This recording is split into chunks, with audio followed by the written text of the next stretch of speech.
Humanity survived.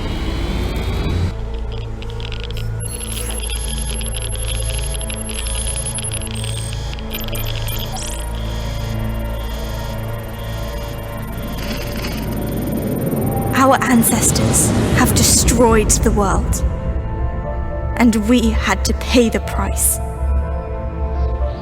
With over 100 years without sunlight,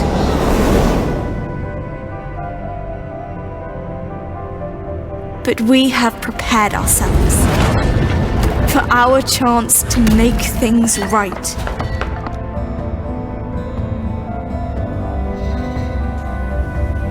They stole from us a life of happiness. Still, we will make the best of it.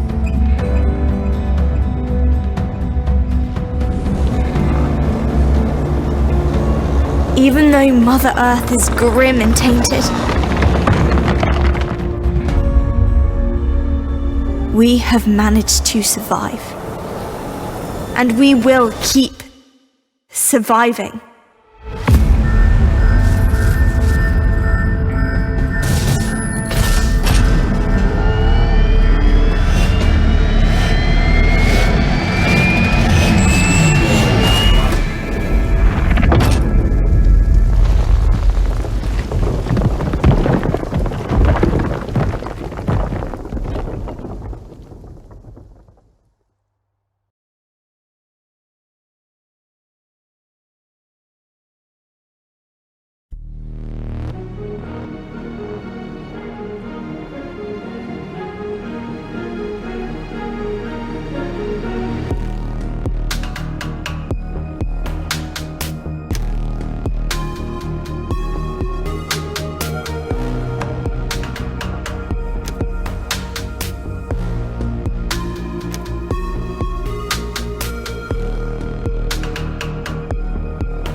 We finally left the Endzone. Just look at this beautiful scenery.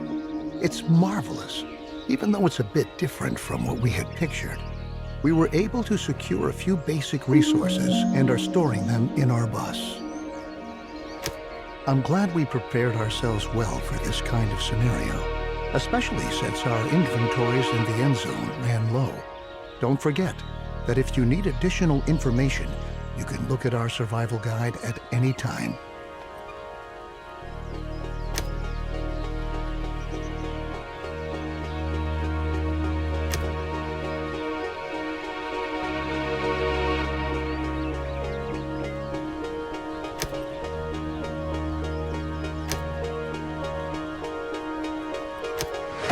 Well done. Everything you need to know should be right here. I think the time has come for us to at last build ourselves a new home here. Before we can construct buildings at all, we have to assign the profession builder to several settlers so that they can take care of construction contracts. In general, it's your responsibility to decide which tasks are important and how our settlers are supposed to be distributed to attend to them.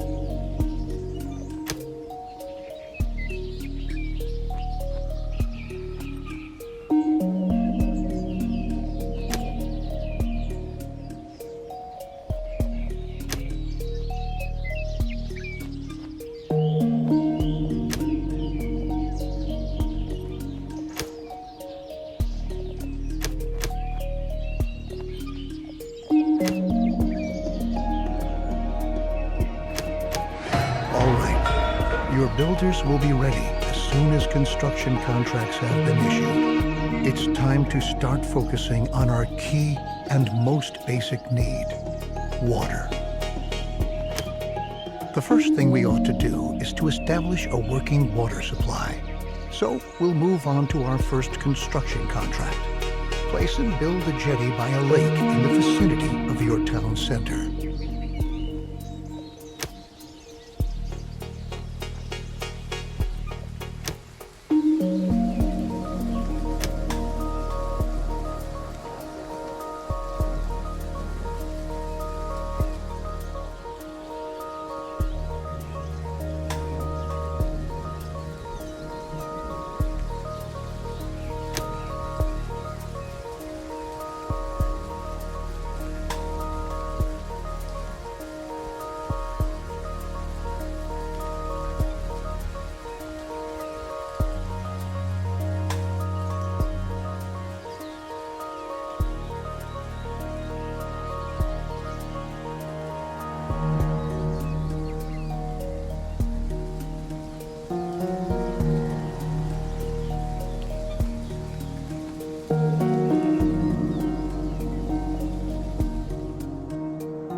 Very good. The jetty was completed as planned.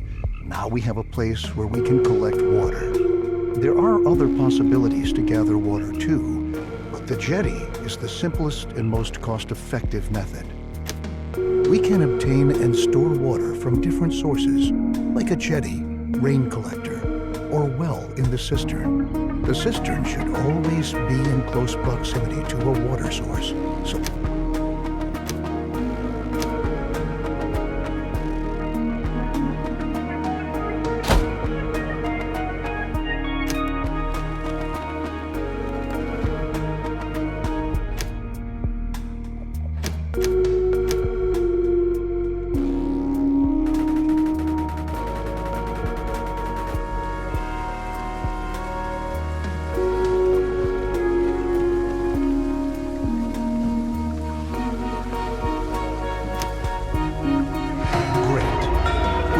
installed a working water supply, and water is now transported from the jetty to our cistern. Consider hiring more water carriers if you don't have enough settlers available. You can never have enough water in storage. Now we should focus on food production. It's important to ensure the supply right from the start. The gatherer's cabin, a hunting lodge or a fishing hut can directly remedy the situation. I suggest starting with a fishing hut, since we're already located near a lake.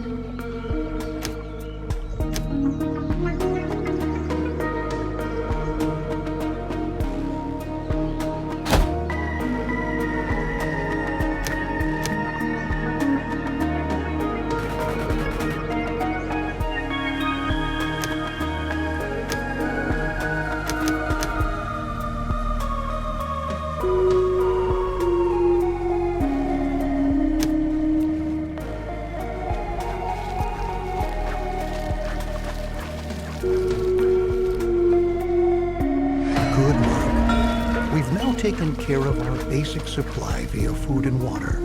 Make sure that you have enough food and water on hand at all times, especially if you want to upgrade your settlement. A population that grows too fast can quickly unbalance your food and water supply. Crops are another excellent way of getting food because they constantly grow as long as the soil is moist enough. Each seed has different yields and growing times. This means that it could take some time until your field is ready to be harvested, in contrast to your fishing hut, where production can be right away.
Looks good. Remember that we need the widest variety of food sources to stay healthy. You should also plan ahead for drought periods that might come when it's not going to rain. Stock up on food and adapt your production to avoid bottlenecks. I'll show you a few more strategies later on. At the beginning, we don't have much scrap wood or other resources.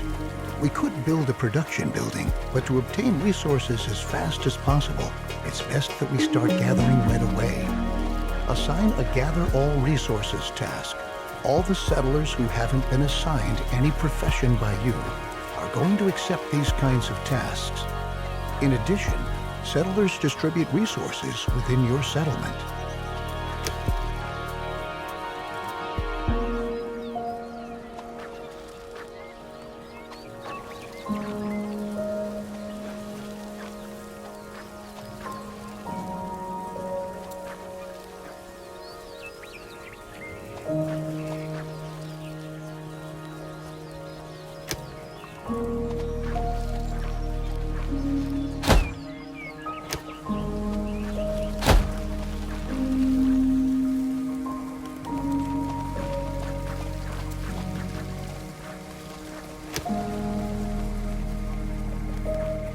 Since we now own plenty of resources, we can start to build a real production building. Then you don't have to always make efforts by hand that collecting is taking place. Production buildings are not only easier to manage, they are also distinctly more effective than simple tasks. Don't place production buildings too far away from your settlement. You'll be able to change their working area at any time later on. Right on. The best thing for us to do now is to build a forester's lodge to automate our supply of wood and make it more effective at the same time. Foresters are not only able to chop down trees, they reforest areas with trees as well.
Good job. You might want to change this building's working area later on to tell your workers where they should get their wood from. Ah, and for your information, if you want, you can also tell your Forester's Lodge that they only ought to attend to reforesting an area in order to create a lush, green forest which generations to come can use. Very good. Now we ought to take care of collecting scrap. Scrap is one of the most valuable resources because the quantities present are limited, and we can recover other resources from scrap. Unlike the task we just had, the scrap yard allows larger quantities of existing scrap to be dismantled than with ruins or wrecks.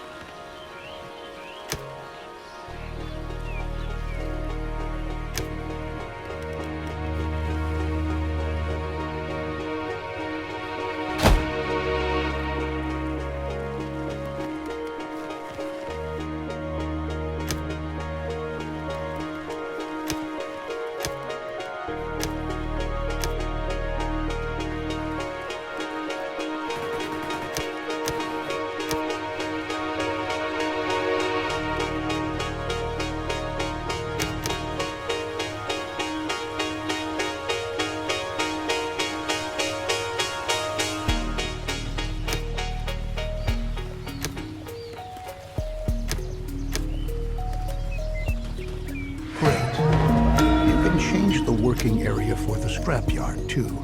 We can recycle scrap into 4 additional resources: cloth, metal, plastic, and electronics. We'll do that shortly, but for now we ought to take care of your settlers' needs first. Our people want a place to sleep and live. Cabins fulfill their need for safety and privacy, and increase the confidence of their inhabitants. In other words, building cabins increases their willingness to start families and reproduce, if you know what I mean.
Besides cabins, you can also provide sturdy houses and shelters as housing. Sturdy houses withstand sandstorms better and have an increased storage capacity to boot. Children living in houses gradually fill up the house's stockpiles. Settlers do not reproduce in a shelter because they lack privacy. Let's return from our excursion into housing and refocus on scrap. With the help of a recycler or refinery, scrap can be sorted into 4 different resources. A recycler always takes scrap apart, one resource at a time, while a refinery automatically produces all 4 resources.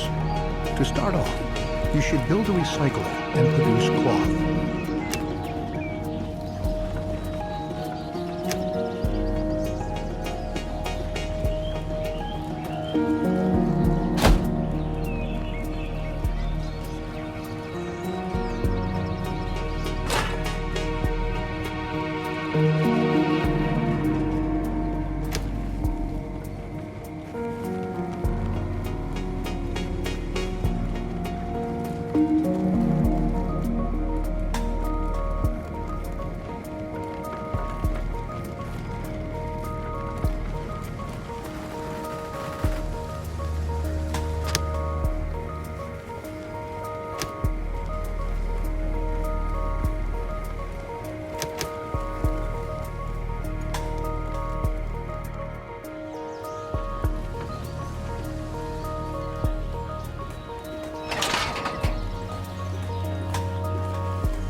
You can instruct your recycler to produce a different resource at a time. It's important that you focus on the resources you really need, at least in the beginning. Cloth and metal look like good options if you want to equip us with protective clothing and tools. Happy settlers are industrious settlers. That's why we ought to look after our people and protect them against the surroundings and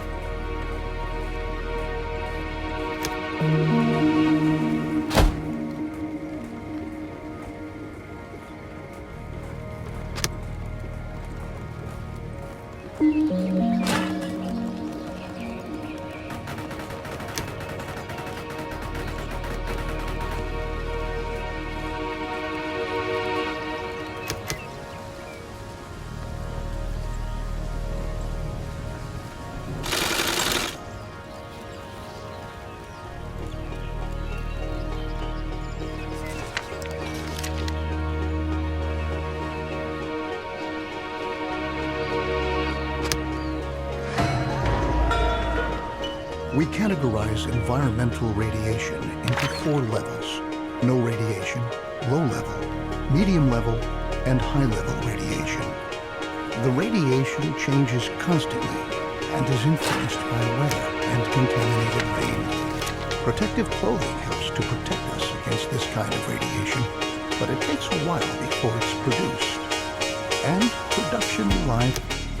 The tools we brought along from the Endzone are slowly but surely running out. So now, let's focus on manufacturing new tools.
With our lovely new tools, we are now prepared to work effectively. Down in the end zone, we had sufficient time.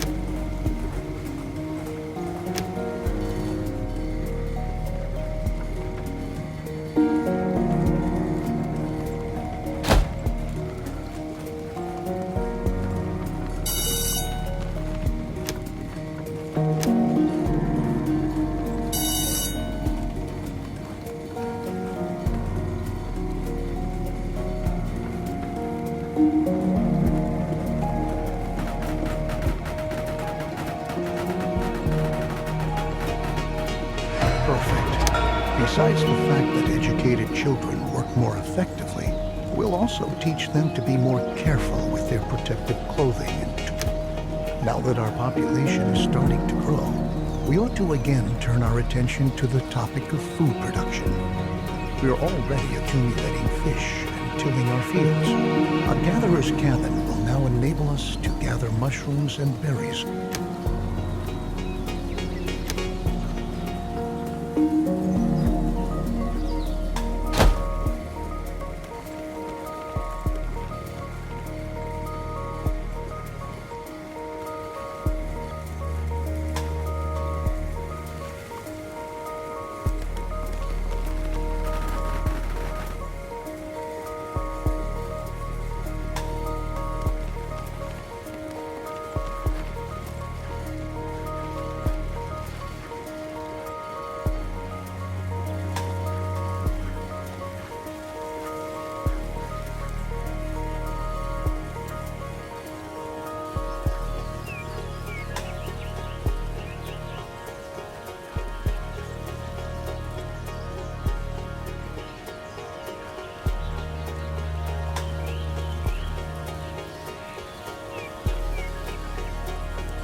Very good. As you can see, the gatherer's cabin is an effective possibility to get food quickly. But watch out. After a drought, it's going to take some time before the plants have regrown. As is the case with most buildings, here too, you can relocate the working area at any time.